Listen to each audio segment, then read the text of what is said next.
same procedure forced government to hand over Brexit economic assessments, and could reveal how much Theresa May knew about problems facing Windrush immigrants. Theresa May has faced questions over whether she was aware of the problems facing Windrush immigrants during her time as Home Secretary. Labour is to use an obscure parliamentary procedure to try to force the government to release secret documents relating to the Windrush scandal. The party will force a House of Commons vote on Wednesday in a bid to compel ministers to hand over internal correspondence revealing what they knew about the problems being faced by Windrush immigrants, and how they responded. The same technique was used by Labour to successfully force the government to give Parliament access to 58 Brexit economic assessments that ministers had previously fought to keep private.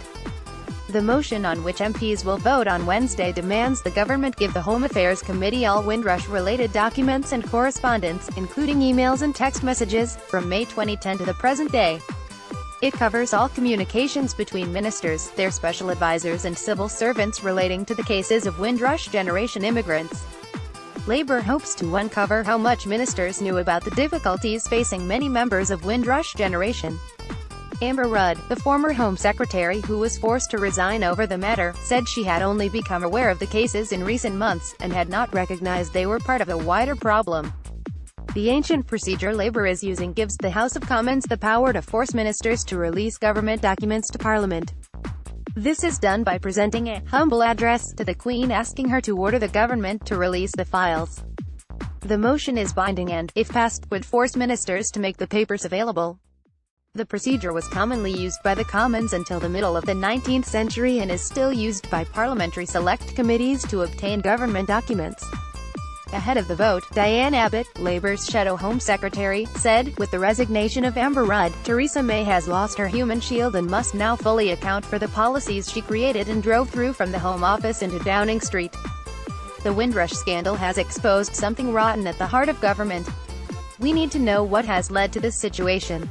If the Prime Minister is too weak to be accountable, Labour will have to force her to be accountable. We have had enough of ministers trying to dodge questions and blame others. We need full disclosure of all the facts.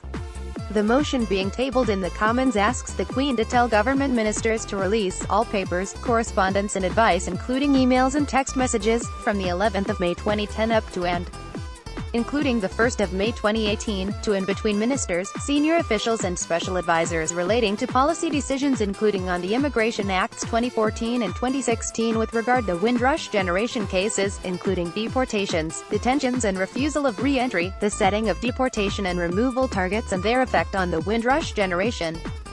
It also asks for papers relating to Downing Street's refusal to meet with Caribbean heads of state to discuss the issue, a decision that ignited the row that has engulfed the government in recent weeks, and all documents concerning the government's Immigration Implementation Task Force. The Windrush fiasco has already forced Ms. Rudd to resign and piled pressure on Ms. May over the hostile environment immigration policies she implemented as Home Secretary between 2010 and 2016. Should the documents be released, the Prime Minister could face fresh scrutiny over how much she knew about the treatment of Windrush immigrations and whether she ignored warnings of the impact her policies were having. More about Windrush. Diane Abbott, Labour. Amber Rudd, Theresa May. Reuse content. We use cookies to enhance your visit to our site and to bring you advertisements that might interest you. Read our privacy and cookie policies to find out more.